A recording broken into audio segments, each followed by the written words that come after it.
Bismillah, Alhamdulillah, As-salatu was-salamu ala Rasulillah. Assalamu alaikum wa rahmatullahi wa barakatuhu.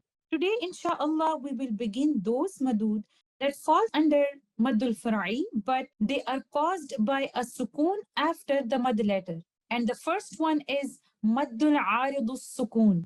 Before we jump into the detail of this mad, let's try to understand the concept of Aridus Sukoon. Let's suppose we are choosing to stop on a word where the last letter is vowel. For example, in this word, the last letter is letter meme with a kasra. But if I'm choosing to stop, we put a temporary sukoon on this letter. And I will recite it like this. Hakim. This can only occur when I'm stopping because in continuation, I will read the last letter with its own vowel. Only when I'm choosing to stop, I can put a temporary sukoon. So arid means temporary and sukoon means a letter that is free of any vowel, free of any fatha, dhamma, kasra. So as the name shows, the mad is maddul aridus sukoon. This mad is caused by a temporary sukoon. So maddul aridus sukoon occurs when we are choosing to stop on a word where the last letter is a voweled letter, but upon stopping on that word, we put a temporary sukoon or aridus sukoon on the last letter, and the second last letter of that word is a mud letter. Then upon stopping on that word, we have an option to stretch that mud with 2, 4, or 6 counts, and that mud is called maddul aridus sukoon. We can see some examples here. I can see that letter waw is in a mad condition, and upon continuation, I will recite this mad as maddu tabi'i or maddul asli, like this. وَيَعْلَمُونَ. But let's suppose if I want to stop on this word, in that case, the last letter known has a fatha. Upon stopping, I will change this into a sakin letter. I will change the vowel into a sukoon. Then I have the conditions of maddul aridus sukoon because I'm putting a temporary sukoon and mad is the second last letter here. By giving it either 2, 4, or 6 count, I will recite this word like this. وَيَعْلَمُونَ.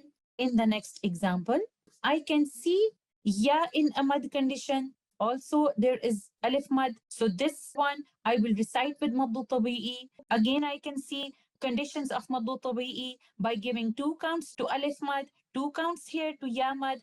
In case of continuation, I will recite it like this. As-sadiqina. But if I'm choosing to stop, so the last letter known that has a vowel of fatha, I will change the vowel into a sukoon.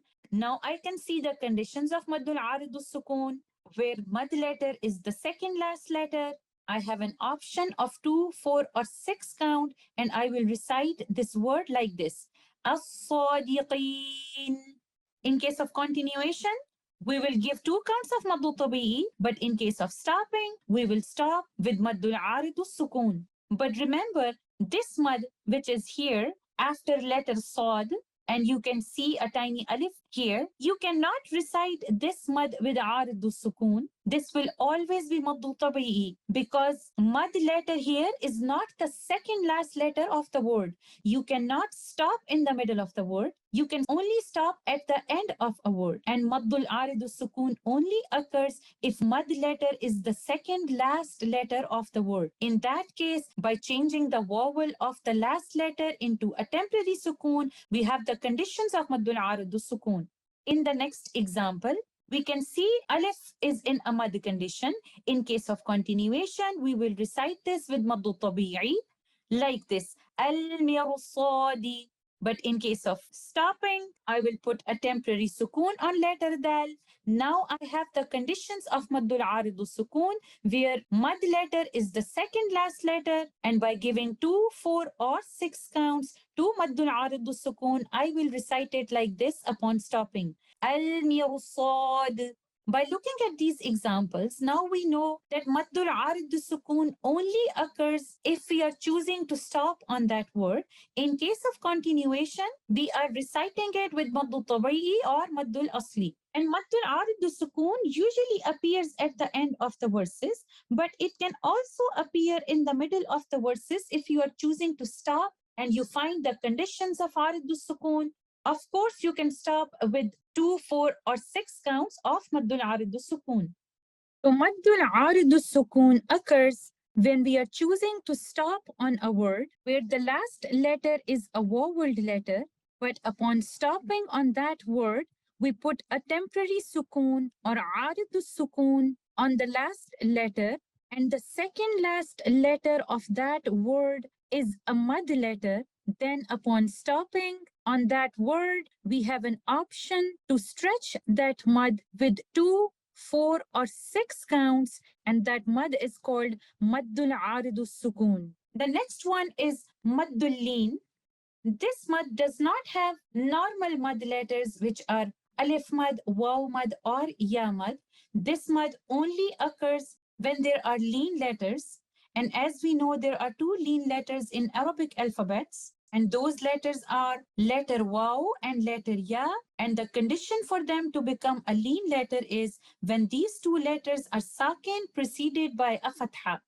So this mud only occurs when we are choosing to stop on a word and the lean letter is the second last letter of that word. By putting a sukoon on the last letter, we can stop with 2, 4, or 6 count stretch of maddul leen. So this mud is quite similar to maddul arid sukoon. The only difference between maddul arid sukoon and maddul leen is in maddul leen, the second last letter is a lean letter and not alif mad, waw mad, or ya mad. We can see some examples here. Letter ya is in a lean condition where you can see fatha before a sakin letter ya. In case of continuation, there is no mad. Rather, I will recite it with a slight stretching of letter leen, and this stretching is less than 2 counts. But in case of stopping, I have an option of maddul leen with 2, 4, or 6 counts. So in case of continuation, I will recite this word like this. Wassoifi. In case of stopping, I have an option of maddul leen, 2, 4, or 6 counts, and I will recite it like this. Wassoif. In the next example, we can see letter ya again in a lean condition.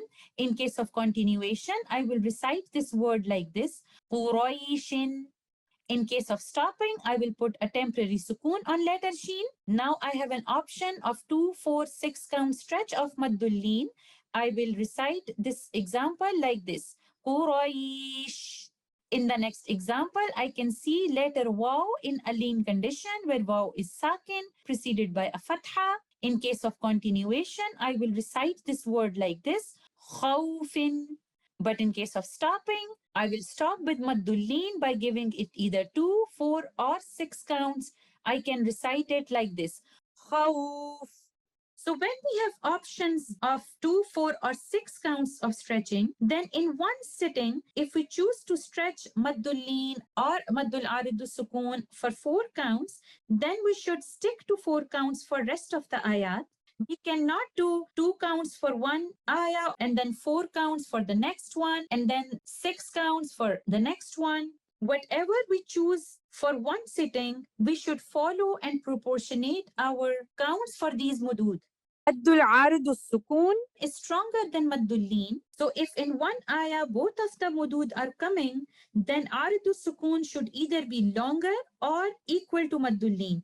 It should not be recited smaller than Maddul Leen. So Maddul Leen only occurs when we are choosing to stop on a word where leen letter is the second last letter of the word. By putting a sukoon on the last letter, we have an option to recite it with 2, 4, or 6 count stretch. I hope these mudud are clear to you. Insha'Allah, we will continue the topic of mudud. Jazakumullahu khairan. Assalamu alaikum wa rahmatullahi wa barakatuhu.